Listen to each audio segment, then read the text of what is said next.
Oh hey guys, with the release of the new Sonic movie, I've been posting about it on Twitter and Facebook, and people have been asking me if I'm a Sonic fan or not. Well, to answer that question, no, not really. You see, Sonic has never really appealed to me. So I have never understood the likable qualities of the Blue Hedgehog. Now, don't get me wrong, I have seen the movie out of curiosity, and it was okay. But when it comes down to the video games, I just don't understand why people like the brand so much. It just doesn't make much sense to me. I've played maybe a couple of the Sonic games and own one or two things from the brand itself. But as a whole, Sonic the Hedgehog just has never really stuck with me, and I'm not sure why. But I will tell you about my experience with the Sonic the Hedgehog movie, as a not Sonic fan or anything. I think in order to give this review any weight, I need to take you back to the beginning. Not that beginning. Back to when I was first exposed to the Blue Menace. To what I remember, I was first exposed to Sonic the Hedgehog when I was about 3 or 4 years old, just when I was coming into some kind of conscious understanding of the world around me. At the time, I was being brought up in a single-parent household with only my dad. In order to make ends meet, my dad worked construction while I was babysat by close friends from church, pretty much my second family. There were 2 houses I would alternate between going to, and both of them had kids who were older than me who both had their very own Sega Genesis game systems. I do remember vividly the first time I witnessed Sonic on a television screen. It's a moment that changed my life. One of the houses I would go to had about 6 kids, all who helped babysit and raise me. 5 girls, 1 boy. Of course, at my age, I was identifying with more boy-type things. I would hear strange, electronic, digitally produced sound effects. We'll call him Ben, coming from Ben's room every time I went over there. I wasn't allowed in the room until one day I was randomly granted permission to actually enter. I'm honestly not sure what the stipulation was, but I'm pretty sure it consisted of me crying that I wasn't allowed to enter, and the fact that I was always trying to ninja sneak my way in. However, when I finally stepped my 4-inch feet across that threshold, it was the sight of a true gamer's room. Legos sprawled all across the floor, dishes scattered out on surfaces high and low, and in the far end of the corner, right on the hardwood floor, a CRT TV. And on that screen of that small mini-sized room CRT TV was a blue ball of spikes sprinting across lush green hills in checkered pattern loops. It was the most incredible thing I had ever seen, and probably my first encounter with a video game.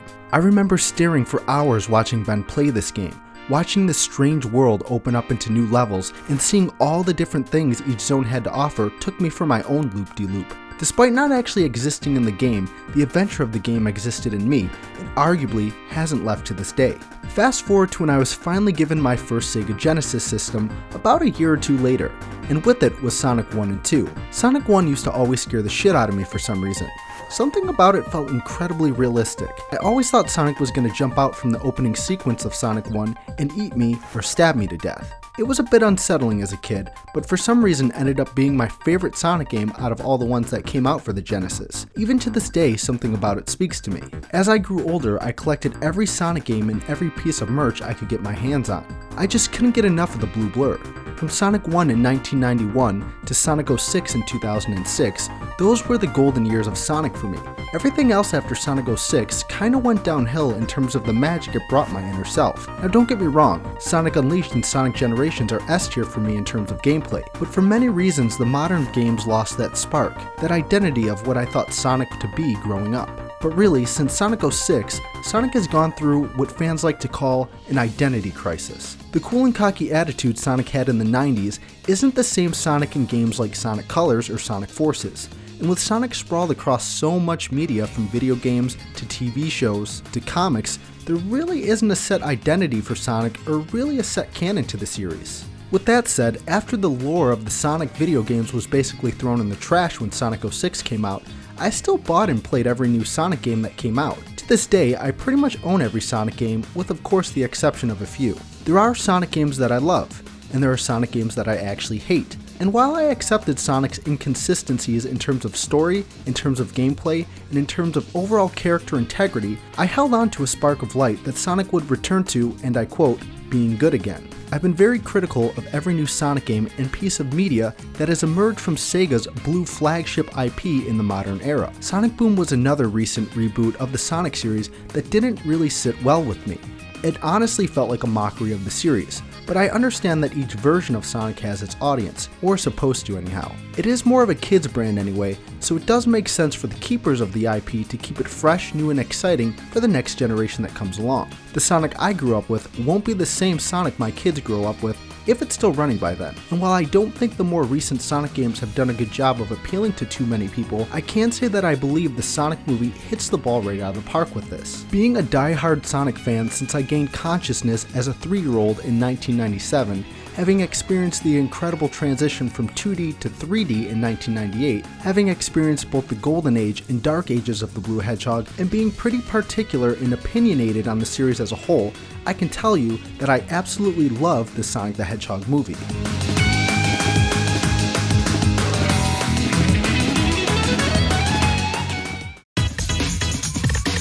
I'll be the first to admit, when the first trailer dropped for the new movie, while I was disappointed with the original design of Sonic, I wasn't too impressed with how the story was presented. Even still, I wasn't impressed with how the story was presented when they released the second trailer with Sonic's new updated design. Point is, don't always trust the trailers. This was an incredibly inspired, wholesomely sincere movie from beginning to end, and I'm going to break down why I feel this way as a Sonic fan with a critical opinion on the series as best as I possibly can in this review. Now, the current issue I have with the Sonic series as a whole isn't that it's trying to appeal to a new audience and a new generation. I get it. Sonic is never going to be the same Sonic I grew up to love and enjoy. However, my issue is the fact that the series is trying to appeal to a new generation in the wrong way, and this is what the Sonic movie does right. The Sonic the Hedgehog movie appeals to a new generation in an all-new exciting way. It's a kids movie, but it feels like it has welcoming arms for adults as well. What the Sonic the Hedgehog movie does right is own itself. It doesn't play on the borders of what it's trying to be. It knows what it wants to be and embraces it wholeheartedly. What sets this movie in high esteem is the sincerity of it. It embraces the story it's trying to tell and the characters within it, and maximizes the potential of it all. Sonic has escaped from his home planet from impending doom to Earth, where he has to stay hidden from those who seek to obtain his power. In the process, Sonic becomes lonely as he is able to watch the world around him live and breathe, but has to avoid interactions with it. Ben Schwartz really brings the character of Sonic to life by portraying him as a child with extreme ADHD. And while this may sound annoying to most people, the portrayal is evenly balanced by an earnest performance that makes you thank God they changed Sonic's design after the backlash. Sonic's charm and cuteness not only sucks you in, but really hooks you by making you really feel for a talking blue hedgehog. You can't help but root for Sonic during his whole adventure. Each moment with Sonic feels creative and inspired as they set up his character to be likable, and as a result, you empathize with him as if he was a real-life child with the most purest human heart and soul imaginable. He's like a little kid trying to have fun and do the right thing, with the goal of trying to make others happy. It's truly endearing how much you find yourself caring about Sonic in this film. In juxtaposition with Sonic is the evil Robotnik, who is out to hunt Sonic after he accidentally makes his presence known on Earth. Jim Carrey's portrayal of Dr. Eggman is brilliant. It's intimidating, it's threatening, it's the over-the-top Jim Carrey we all know and love through his films, and here he does not skip a beat as the arrogant, pretentious doctor himself. Even the characters I thought I would dislike in this movie, or at least would like a whole lot less, like the police officer from Green Hills, Tom Wachowski, and his wife, Maddie Wachowski, I grew to really enjoy the film.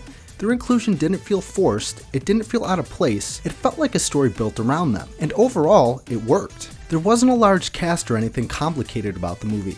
It was very straightforward and focused. The themes of trying to find your place in the world and friendship are strong with this film. And while critics argue that the story is generic, a generic story doesn't always equal a bad one.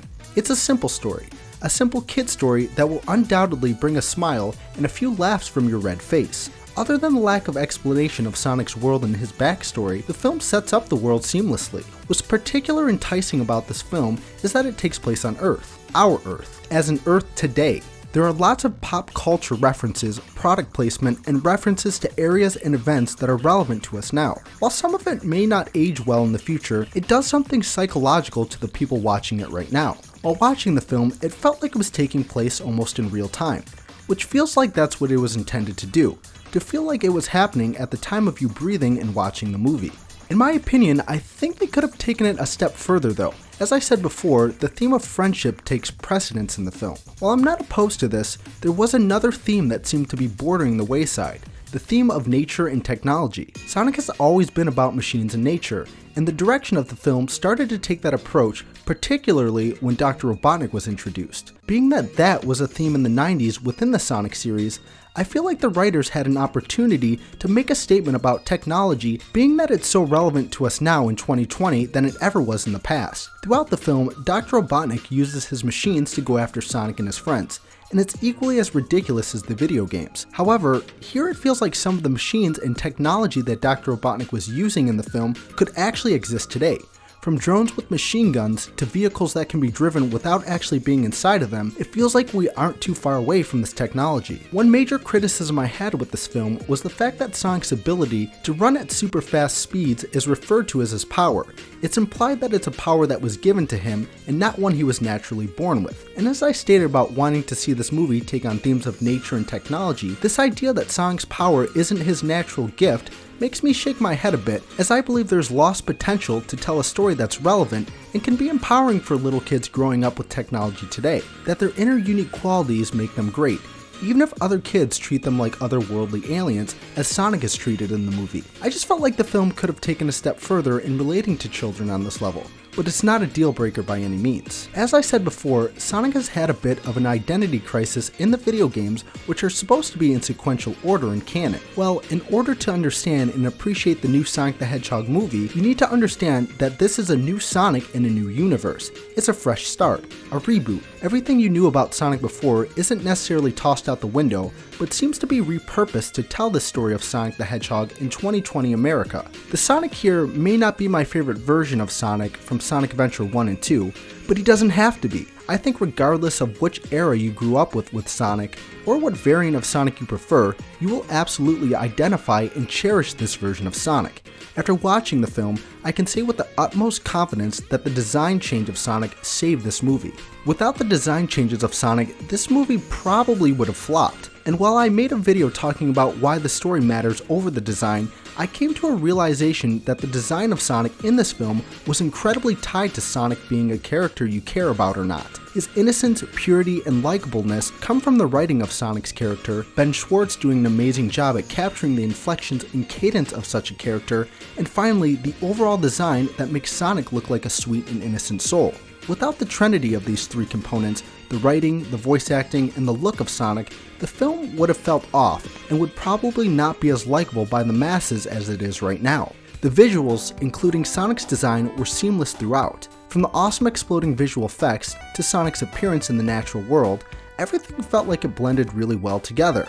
And for whatever sequel might emerge from this film, I hope that the same visual effects people work on this as well, despite their studio in Vancouver disbanding, which they alone need a giant round of applause for their work on this movie. In closing, Sonic the Hedgehog is a film that maximizes the creativity of putting Sonic in a live-action film. Everything about the film feels wholesome, feels real, and feels honest. It does not feel like a cash grab into the series by any means, and at the time of this review, it's currently the most successful video game-based movie in existence, financially, and rightfully so. It takes itself incredibly serious in terms of trying to deliver a story that is fun, engaging, and sincere. It's also an incredibly funny film, and while Jim Carrey takes this movie from a tone 10 to a tone 12, he does not carry the film like we all initially thought. While the scenes are some of my favorite moments of the film, you'll also be rooting and enjoying the other characters as well. The live-action Sonic the Hedgehog movie gets an 8 out of 10 for me for surpassing my initial expectations and delivering a hilarious movie that is both genuine and heartfelt from beginning to end.